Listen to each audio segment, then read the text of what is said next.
কৃষ্ণার্জুনের ছলে দুর্যোধনের মুকুট আনয়ন। কৌরবের যোদ্ধাগণ চলিল শিবির, ভীষ্মের নিকটে গেল দুর্যোধন বীর।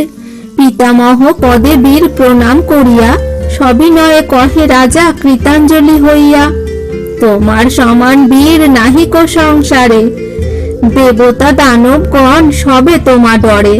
নক্ষত্র পৃথিবীকারী রাম মহাশয়, তোমার নিকটে হইল তার পরাজয়। হেন মহাবীর তুমি দুর্জয় সংসারে, মুহূর্তেকে 3 লোক পারো জিনিবারে। 7 দিন পাণ্ডব সহিত করো রণ, নির্বিঘ্নে গৃহেতে যায় ভাই পঞ্চজন। যদ্যপি রণেতে কালী না মারো পাণ্ডবে, অপযশ তোমার যে খুশিবেক সবে। রুষিয়া উঠিল শুনি ভীষ্ম মহাবীর, তুন হইতে পঞ্চস্বর করিল বাহির।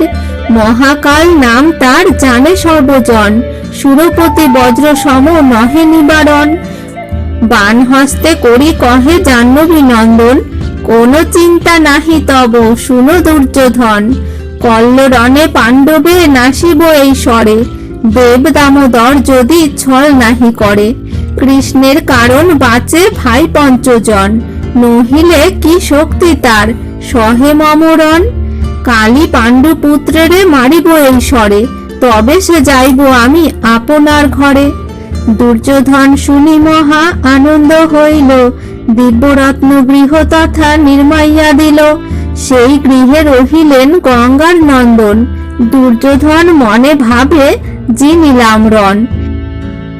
যুধিষ্ঠির মহারাজ সহ ভ্রাতৃগণ, যত যোদ্ধাগণ আর দেবনারায়ণ, সভা করি বসিলেন আপন আলয়। সহদেবে জিজ্ঞাসেন দেবকী তনয়, কি মতে হইবে কালী যুদ্ধের করণী, প্রকাশ করিয়া তাহা কহ মন্ত্রীমণি।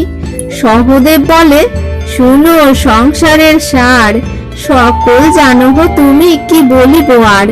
দুর্যোধন আদেশেতে পিতামহ বীর, তুন হইতে পঞ্চস্বর করিল বাহির। পাণ্ডব বধিব বলি প্রতিজ্ঞা করিল, দ্বারেতে রহিল অন্তঃপুরে নাহি গেল। পাণ্ডবের হর্তা কর্তা তুমি মহাশয়, বুঝিয়া করহ কার্য উচিত যে হয়। শুনি যুধিষ্ঠির পাইলেন মহাভয়, ভীষ্মের প্রতিজ্ঞা কভু লঙ্ঘন না হয়। সবান্ধবে কালী সবে হইবে নিধন, কি উপায় ইহার হইবে নারায়ণ। শ্রীহরি বলেন, রাজা চিন্তা না করিহ, ধনঞ্জয় বীরেরে আমার সঙ্গে দেহ। ছল করি ভীষ্ম স্থানে আনি পঞ্চবান, অরিষ্ট ঘুচিবে হবে সবার কল্যাণ। যুধিষ্ঠির বলিলেন হইয়া বিস্ময়, ছল করি কিরূপে আনিবা মহাশয়। কৃষ্ণ কহিলেন, শুনো ধর্মের নন্দন, কাম্যবনে যখন আছিলা পঞ্চজন। দূত মুখে দুর্যোধন শুনি সমাচার, দুষ্ট মন্ত্রীগণ সহ করিল বিচার। দেখাইতে ঐশ্বর্য করিল আগমন, সর্বসৈন্য সাজিলেক বিনা ভীষ্মদ্রোণ। করিতে প্রভাসে স্নান দিলেক ঘোষণা, সবান্ধবে চলে আর যত পুরজনা। তোমার অমান্য করি প্রভাসেতে গেল, চিত্ররথ পুষ্পোদ্যান তথায় ভাঙিল। শুনি ক্রোধে আইল গন্ধর্ব বীরবর, দুর্যোধন সহ তার হইল সমর। কর্ণ আদি যত যোদ্ধা রণে ভঙ্গ দিল, স্ত্রীগণ সহিত দুর্যোধনেরে বান্ধিল। প্রেষণীর মুখে বার্তা করিয়া শ্রবণ, অর্জুনেরে পাঠাইয়া করিলা মোচন। তুষ্ট হয়ে পার্থেরে বলিল দুর্যোধন, মম স্থানে চাহিলহ যাহা তব মন। পার্থ বলিলেন, এবে নাহি মম কাজ, সময় হইলে লব শুনো কুরুরাজ। সেই সত্য হেতু আজি তথাকারে যাব, ছল করি নিজ কার্য উদ্ধার করিব। এতেক বলিয়া হরি পার্থ 2 জন, শীঘ্র গতি চলিলেন যথা দুর্যোধন। শ্রীহরি বলেন, আমি থাকিব বাহিরে, তুমি গিয়া মুকুট আনহ মাগিবিরে। মুকুট মস্তকে দিয়া যাহ ভীষ্ম যথা, স্বর মাগি আনহ খুচুক মন ব্যথা। শুনিয়া চলিল পার্থ অতি শীঘ্রতর, গিয়া দাড়ি জানাইল নৃপতি গোচর।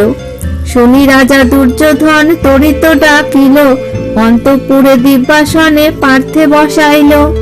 জিজ্ঞাসিল, কি হেতু তোমার আগমন? যে বাঞ্ছা তোমার তাহা করিব পূরণ। অর্জুন বলেন, রাজা পূর্ব অঙ্গীকার, মুকুট আমারে দিয়া সত্যে হও পার।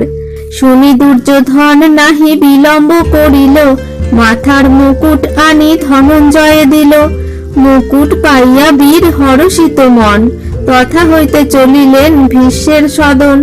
মুকুট শিরেতে বান্ধি উপনীত পার্থ, দেখি ভীষ্ম সমাদর করিল যথার্থ। ভীষ্ম কহে, কহ শুনি রাজা দুর্যোধন, এত রাত্রে কি জন্য হেথায় আগমন? পার্থ বলিলেন, দেহ মহাকাল স্বর, সহস্তে পাণ্ডবে বোধি জিনিব সমর। হাসি গঙ্গা পুত্র স্বর দিল সেই ক্ষণে, নিলেন অর্জুন তাহা হরষিত মনে। হেনকালে শ্রীহরি দিলেন দর্শন, দেখি ভীষ্ম জানিলেন সকল কারণ। কৃষ্ণ প্রতি বলিছেন শান্তনু কুমার, কি হেতু প্রতিজ্ঞা ভঙ্গ করিলে আমার?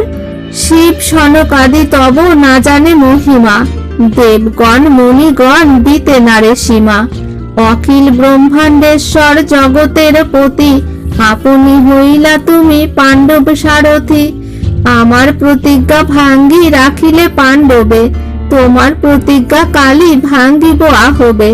সান্ত্বনা করিয়া ভীষ্মে দেবকী নন্দন, অস্ত্র লয়ে দুইজন করেন গমন।